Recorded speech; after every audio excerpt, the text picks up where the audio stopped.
story takes place in 2005. I was 12 years old at the time.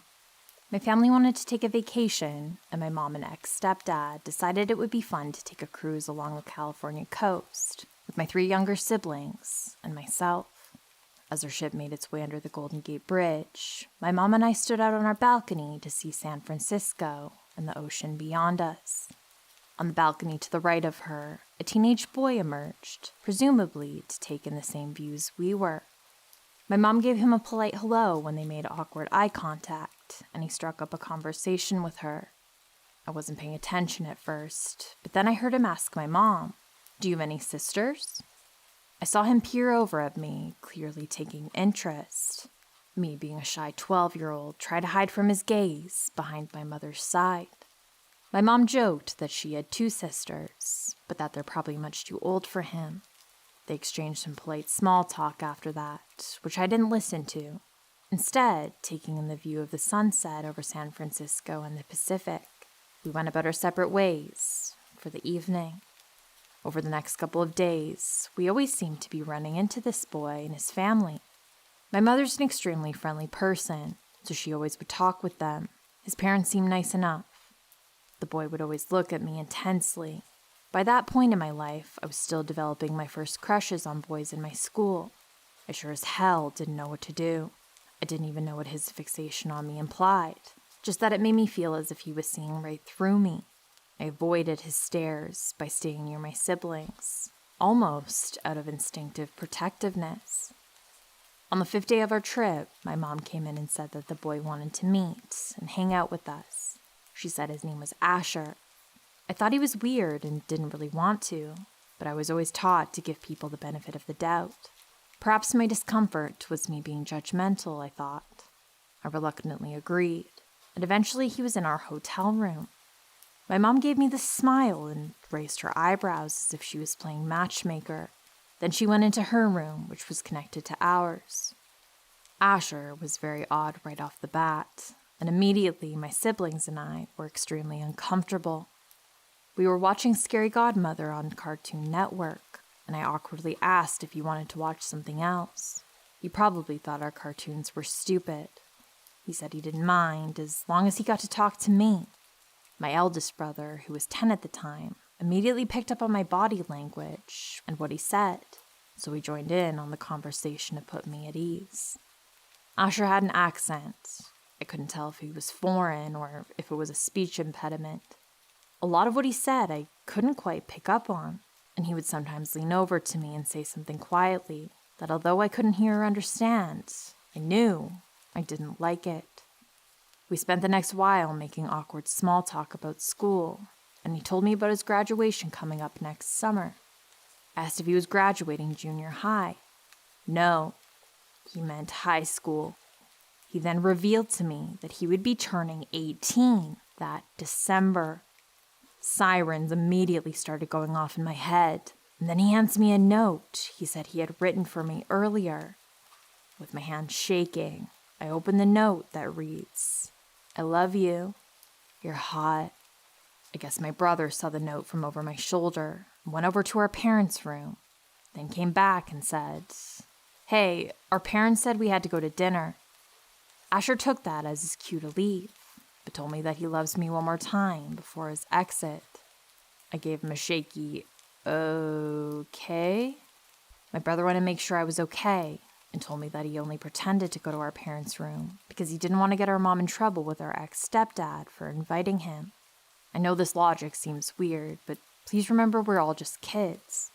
I was trembling and silent for a while. I didn't really understand what had happened. All I knew was I had felt violated and confused. We later told our mom what had happened, and then she looked extremely guilty. She thought he was younger and that he had good intentions. She thought it would be a good idea for me to meet some friends closer to my age because I was stuck babysitting all the time. Turned out, for some dumb reason, my mother had given him her home phone number before he had hung out with us. I was livid, but too timid to speak up. I'd managed to avoid Asher for the rest of our trip, aside from on the loading docks on the final day. He said goodbye, that he loved me, and that he would call me every day before leaving. He left, before I could tell him not to. He called almost every week for 4 months after that, leaving strange and cryptic messages on our answering machine. Every time we would block his number, he would manage to call from a new one. I'd accidentally picked up a couple of times, not knowing it was him, and would immediately hang up, only for him to call back 3 more times and leave the same strange messages. After a year, he finally gave up and stopped calling. So Asher from the cruise, I may be old enough for you now, but please, let's not ever meet again. You creep.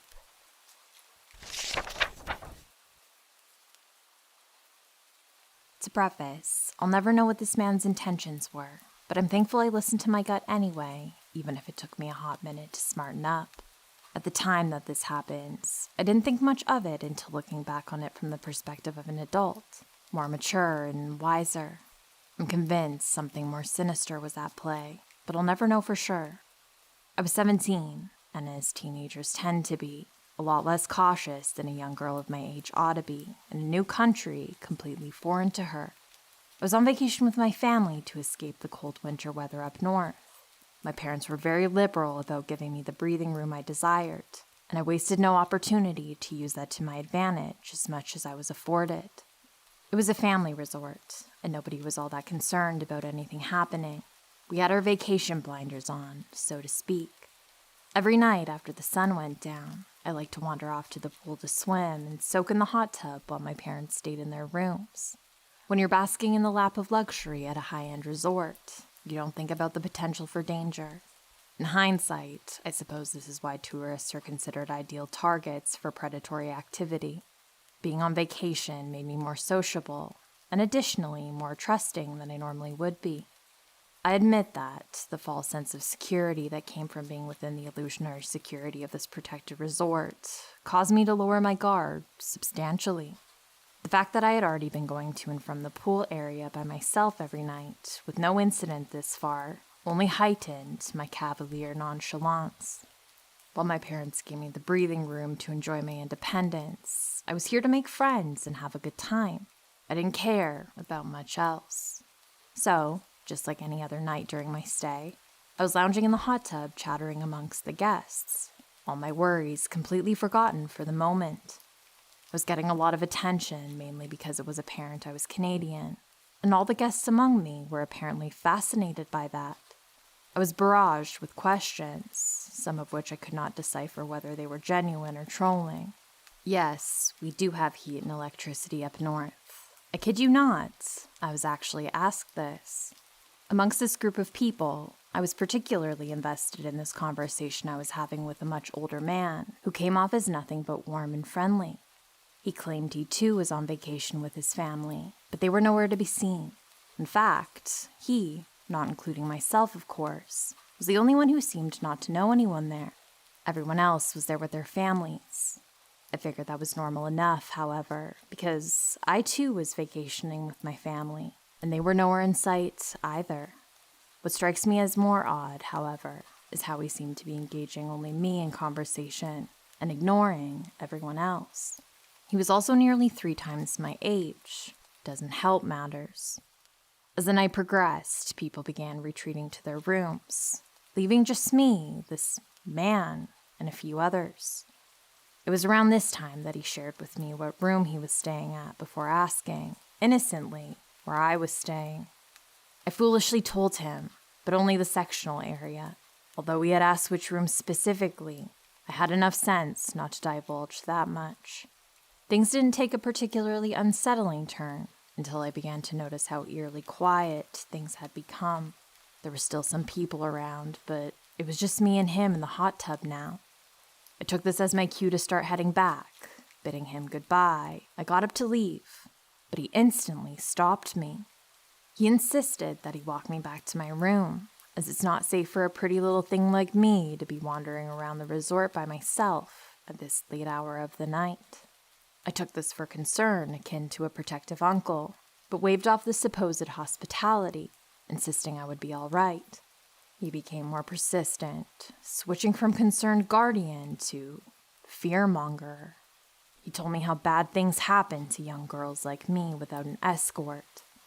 As he droned on about the dangers that might surely befall on me as a young female on vacation, with no parents around to guard me, a small and defenseless young girl, I felt the first wave of unease wash over me.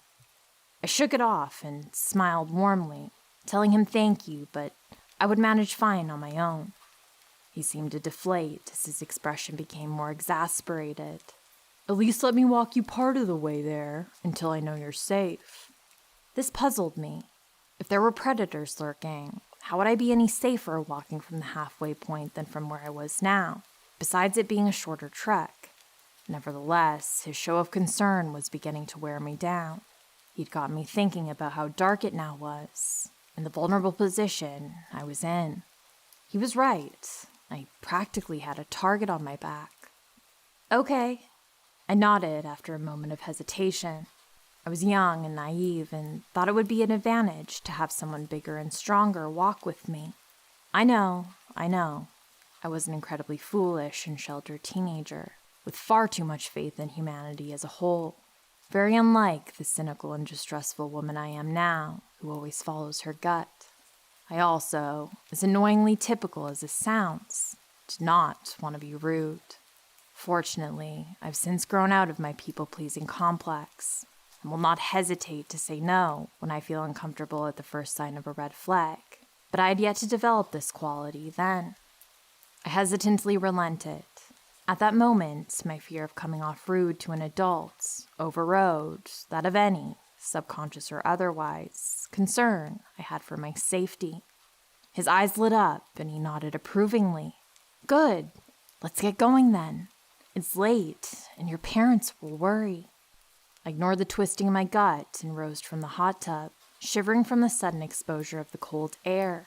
Suddenly feeling too exposed, I hastily fastened my towel around myself and padded towards the lockers.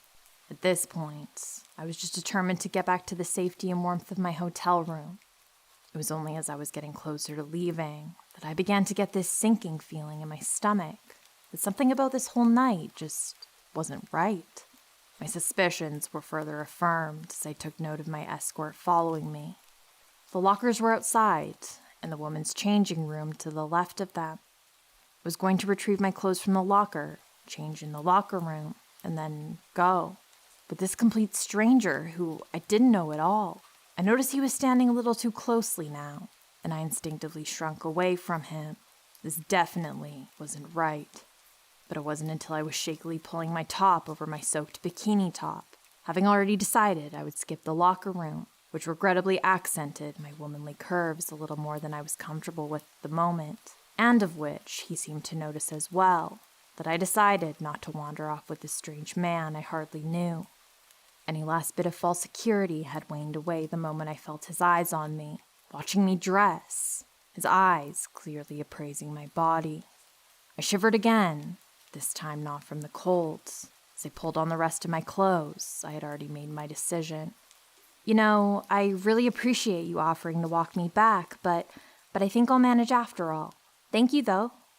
He grew solemnly quiet, which stirred a growing sense of malaise within me, as I began to feel more and more validated in my decision not to go off with this man. Are you sure? He pressed. I would hate for anything to happen to you. I nodded more insistently and forced a smile. No, it's all right. I'll be fine. Thank you. Okay, he said quietly, as I practically started running for the exit. While still in earshot behind me, I heard him say, You be careful now. You never know who might be out there. As soon as I was out of sight, I began bolting and was stopped in my tracks instantly by the second wave of impending dread to hit me that night. I decided against walking back on foot and headed towards the on-resort shuttle instead. On the way, on 2 separate occasions within the space of no more than 10 minutes, 2 older men in their 50s made a pass at me, and at the shuttle stop, a group of men in a car offered to give me a ride, but I ended up making it back safely from the shuttle without any further incident. Later, I wrote it off as paranoia and convinced myself that he really was just a hospitable older man with a young girl's best interest at heart. But now Now that I know from personal experience how the men that seem the nicest, with seemingly good intentions, often are the worst predators, I'm convinced I made the right decision that night.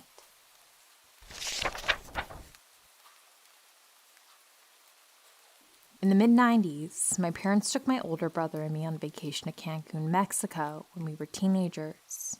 Me 13, my brother 18. My brother and I shared a room, and he was old enough to go to the bars, leaving me alone in the room to watch movies and be bored out of my mind.